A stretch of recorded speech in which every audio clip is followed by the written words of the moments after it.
Para que qualquer tradição musical sobreviva, a música deve ser aprendida, compartilhada e transmitida.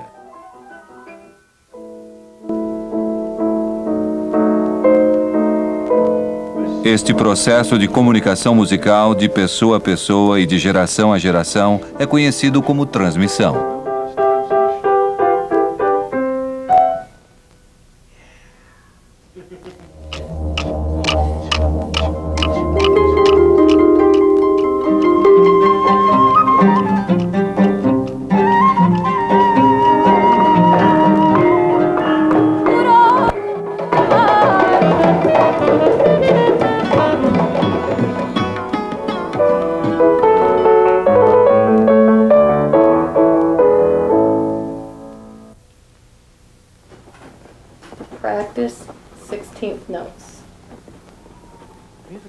A transmissão musical significa aprender e ensinar música. A música continua, pois as pessoas ensinam às outras pessoas. Crianças aprendem música enquanto crescem. Todos nós aprendemos canções simplesmente porque as ouvimos. Podemos aprender com um membro da família, o que é muito comum. Ou com professores em algum tipo organizado de escola. Pode ser através de discos, rádio, gravações, que é a forma mais comum de ouvir coisas hoje em dia.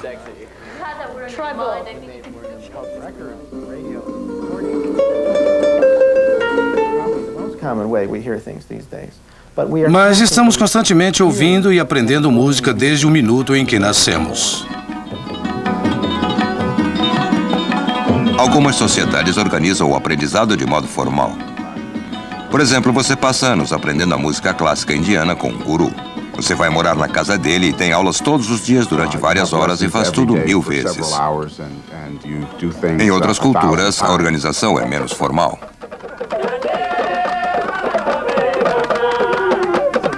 Na África, você pode aprender música quando criança.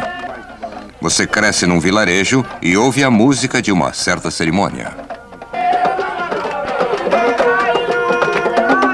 Se gosta da música, chama seus amigos e todos pegam alguns potes, panelas ou qualquer coisa e começam a batucar o ritmo nos tambores.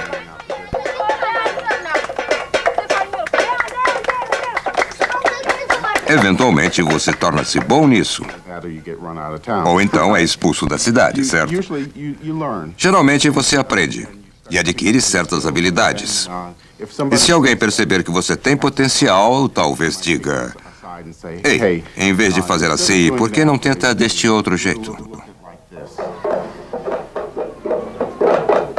Você usa os olhos e os ouvidos.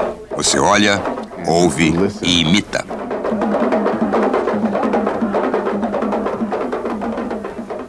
Vamos ver algumas escalas. Aprender música é muito semelhante a aprender um idioma. Isso mesmo. Agora tente. E muitas vezes, quando as crianças aprendem música, aprendem a gramática, as regras e a sintaxe da língua musical. Aprendem mecanicamente.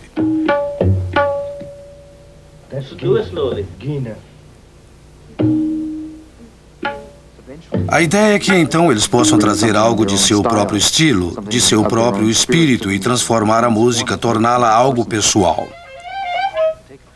Veja um exemplo de músico de jazz que estudam os solos de antigas estrelas do jazz e aprendem a reproduzi-los nota por nota. Então são capazes de criar seus próprios solos, fazendo algo brilhante, criativo e imaginativo.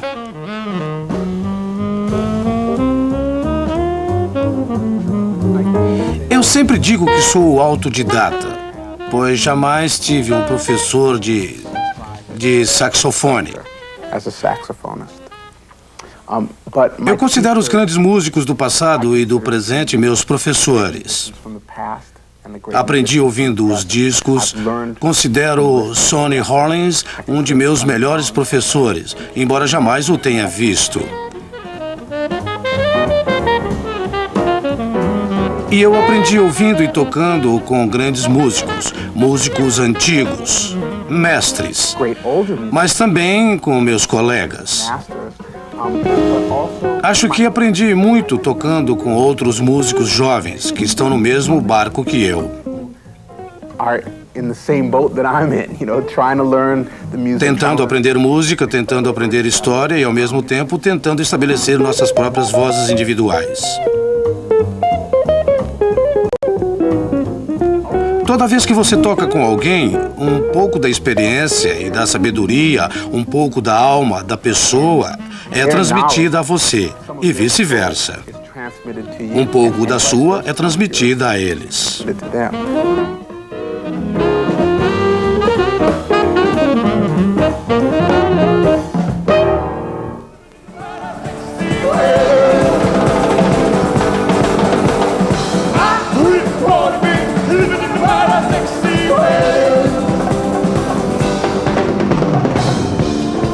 Sempre me lembro com carinho sobre quando comecei a pensar: poxa, eu gosto de tocar, isso é demais, isso é divertido. E me lembro de sentar na cama, com as baquetas e minha camiseta preta, de fone de ouvido, pois meus pais estavam no quarto ao lado, ouvindo discos do AC/DC ou Led Zeppelin e batendo na cama com toda a força, levantando poeira por todo lado. Eu ia de disco em disco a noite inteira, e quando tirava os fones de ouvido, nem percebia que o tempo tinha passado.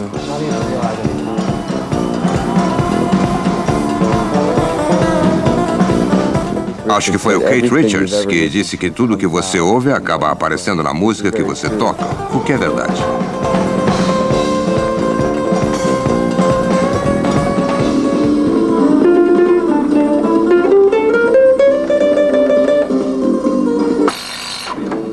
Para músicos jovens, o processo de aprendizagem do rock and roll tem muita relação com sua coleção de discos. Os CDs que têm em casa, os músicos favoritos, os artistas favoritos, eles tentam imitar o que estão ouvindo. Um aluno de violão tem tantos professores diferentes para escolher, pois muita coisa é aprendida através de sons gravados. Isso não quer dizer que a tradição de ensinar não exista mais, que não se possa achar um bom professor de violão ou de piano e aprender assim. É que a proliferação de sons gravados acabou oferecendo uma escola de aprendizado através da audição e imitação.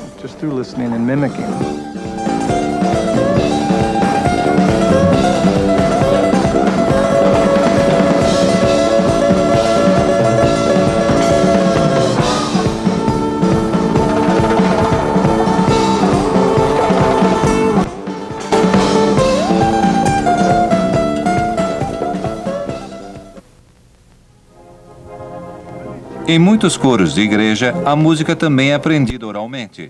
Os membros do coro aprendem suas partes ouvindo, imitando e memorizando a música.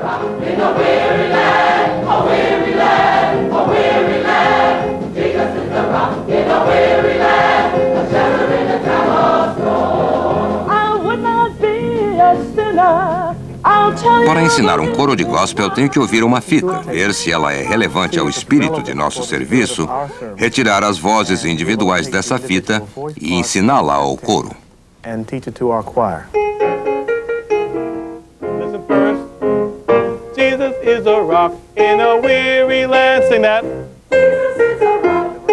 No ensaio, geralmente ensino primeiro a melodia, para que todos saibam como ela é. Pego as sopranos e ensino a sua parte. Depois, ensino a parte dos contraltos.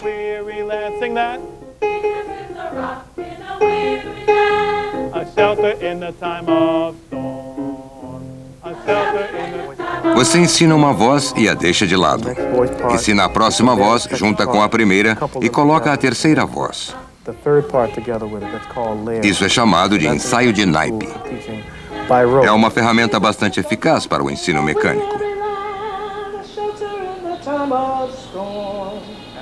Depois do ensaio, eles levam a letra para casa. Às vezes gravam o ensaio e aprendem suas partes em casa. Assim, para o próximo ensaio, estarão mais preparados.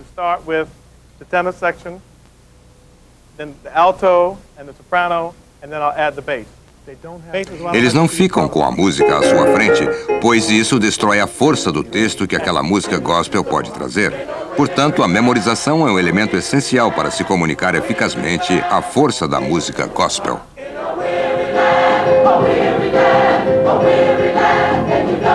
Devem tornar-se uma só entidade com a música e mostrar isso através de sua expressão facial e movimentos corporais. A música torna-se eles e devem estar convencidos que isto é o que Deus fez por eles.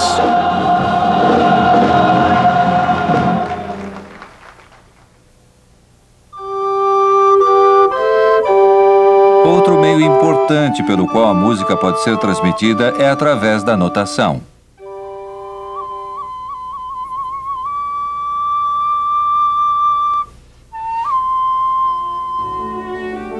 Os sistemas de notação representam graficamente os elementos musicais ou informações específicas de apresentação para que a música seja preservada. Notação é o modo como o compositor se comunica com o artista. É um tipo de veículo onde o compositor escreve o que ele quer o mais detalhadamente possível e o artista o segue.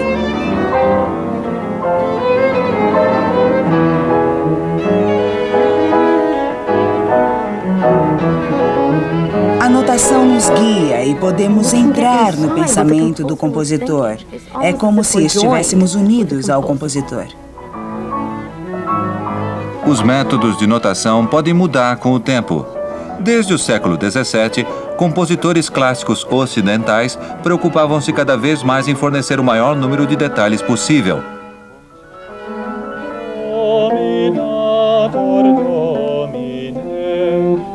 Antigamente, os compositores ofereciam um pouco mais que as melodias e ritmos, deixando detalhes tais como ornamentação, dinâmica e instrumentação para os artistas. Um de nossos desafios ao tocar música antiga é que toda música que chega até nós sobreviveu em manuscritos ou, no século XVI, em fontes impressas. Esses manuscritos nos dizem muito pouco sobre como a música era apresentada. Uma peça pode ter 4 partes, sem nenhuma palavra, talvez para instrumentos, mas ela não diz. Os compositores ou não se importavam com qual instrumento deveria ser tocado, ou então era óbvio para as pessoas daquela época que aquilo seria apropriado para viola ou alaúde.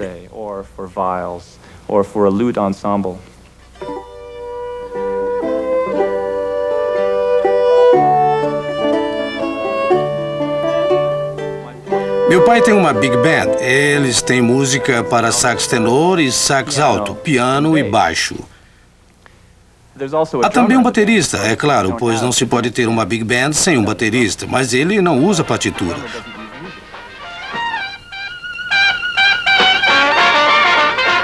Portanto, se algum musicólogo daqui a 100 anos, sem saber o que era uma big band, quisesse reconstruí-la, ele não colocaria bateria.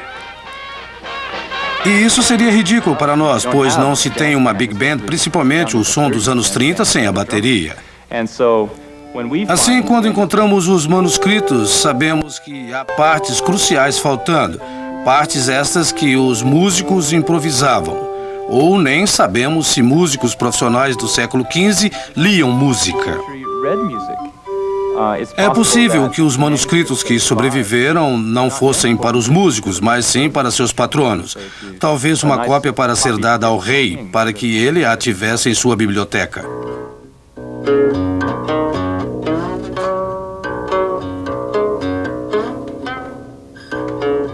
Outra forma de notação, conhecida como tablatura, mostra aos instrumentalistas onde colocar os dedos, representando o som de modo simbólico.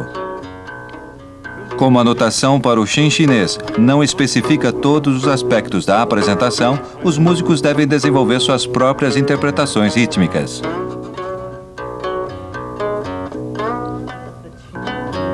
A música Shin é uma música chinesa bastante antiga. Há mais de 3.000 peças de música Shin na China, numa notação chinesa simplificada.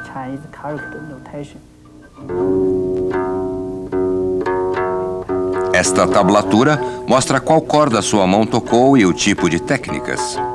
Mas, infelizmente, não há ritmos, e por isso é impossível ler a música diretamente da notação.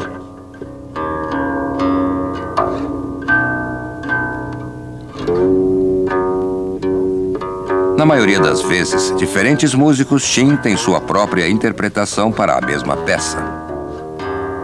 Mas se a interpretação for boa e todos gostarem, você torna-se popular e as pessoas aceitam.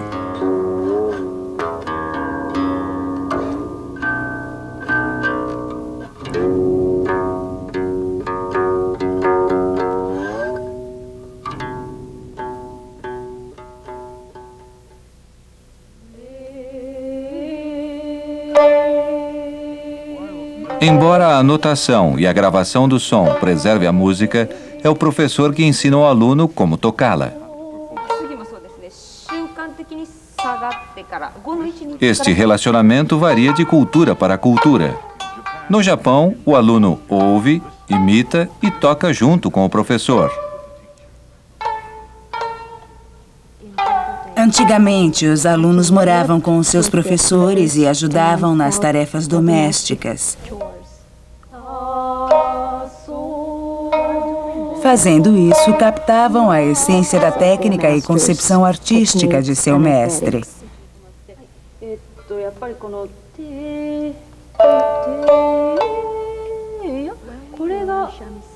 Atualmente, para aprender o shamisen, usamos a partitura, embora esta seja uma prática recente.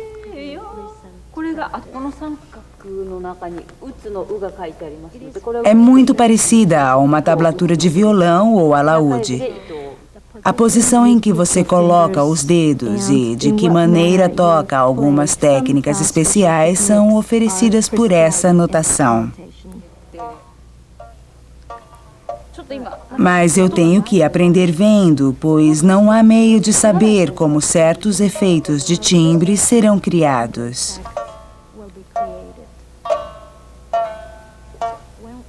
Quando vou à aula, meu professor geralmente toca comigo.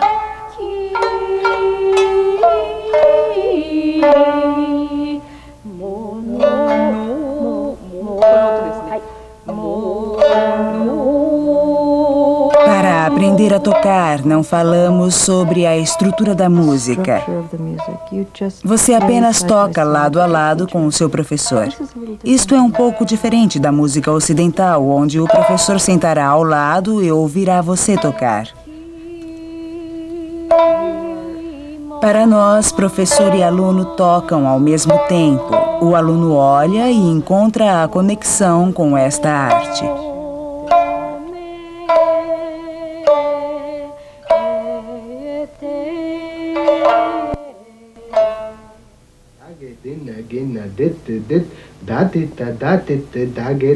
No norte da Índia, também há um método altamente formal de transmitir o conhecimento musical de professor para discípulo.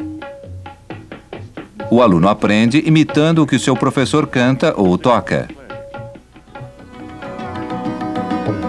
Por tradição, alunos de música moravam na casa dos professores ou gurus, onde realizavam tarefas e recebiam instruções diárias. Esta tradição mestre-discípulo continua até hoje, de uma forma modificada. Na Índia é chamado de Guru Shishya Parampara, a tradição professor-aluno, onde o aluno trata seu professor como se ele fosse um deus. Meu herói musical foi Alaranka, que eu havia ouvido em muitas gravações. Eu não tinha dinheiro, mas ia encontrá-lo, dormia no chão de seu hotel, cuidava de tarefas e ajudava dirigindo, cozinhando, fazendo compras, limpando, qualquer coisa. E quando ele tinha vontade, ele me ensinava. Essas lições não eram formais. Ele jamais escreveu nada para mim. Na verdade, nunca sentei na frente dele com os tambores. Ele apenas recitava composições e eu deveria memorizá-las para mais tarde anotá-las.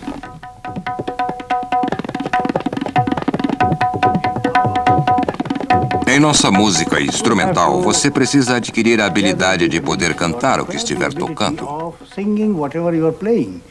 O professor pode dizer: aqui está um tema.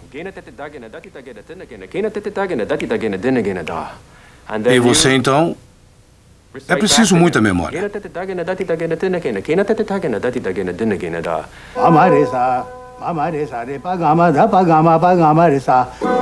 Você deve reproduzir. Esta habilidade só é adquirida cantando o que estiver tocando. E você deve estar atento o tempo inteiro, pois não sabe quando vai receber uma lição. Pode ser um restaurante, pode ser tarde na noite, quando ele está na cama, pode ser no carro, na hora do rush em Nova York, a caminho do aeroporto. Mas quando ele queria ensinar, era a hora de você aprender, a hora de eu aprender. Eu fiz isso por quase 20 anos.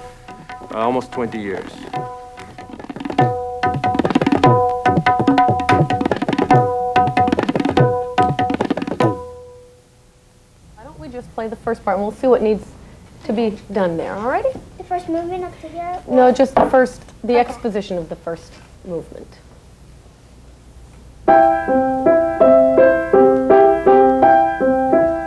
Há tantas facetas na música clássica que você realmente precisa ser guiado. A música é som. E descrever o som em palavras é muito mais difícil do que uma demonstração.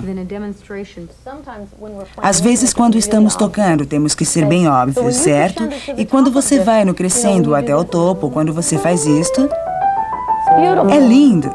Mas este aqui, quando você ouve, torna-se aparente. E isso é algo muito importante.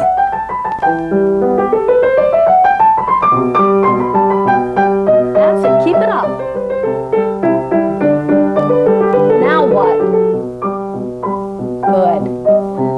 Quando um aluno vem aprender piano, há muitas coisas que devem ser observadas.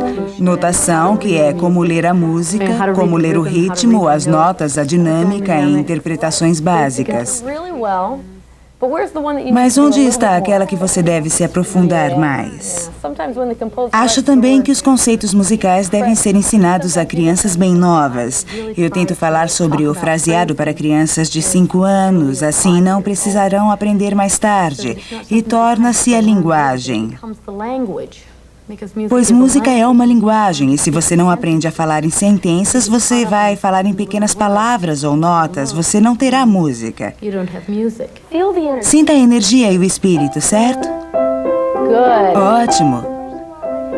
Em primeiro lugar, quando se aprende uma peça, devemos nos certificar do dedilhado e da dinâmica, e com certeza também do ritmo, senão ela será tocada da maneira que você quiser. Crescendo significa ficar mais forte e decrescendo significa ficar mais suave.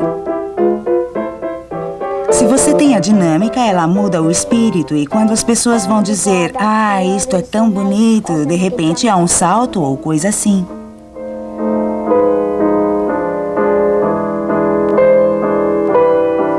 Alguns professores insistem que você toque exatamente como eles, e este é seu estilo de ensino. Meu professor, Leon Fleischer, parecia comunicar mais ideais e princípios que nos guiasse no futuro para uma compreensão maior da música.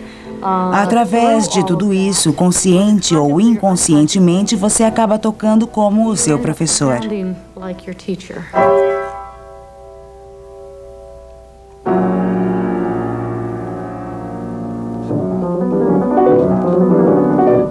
Jennifer Kim tem aula comigo desde que tinha 5 anos de idade e agora já toca um repertório bem avançado.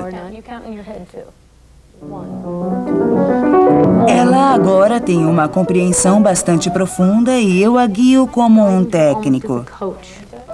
Dou a ela um pouco mais de espaço.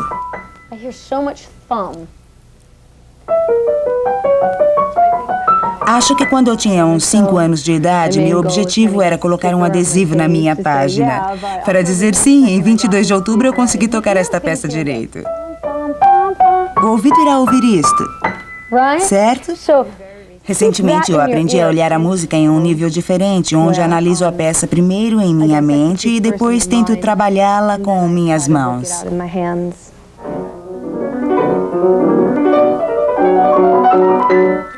Há um ponto onde acontece uma mudança profunda, geralmente aos 13 ou 14 anos.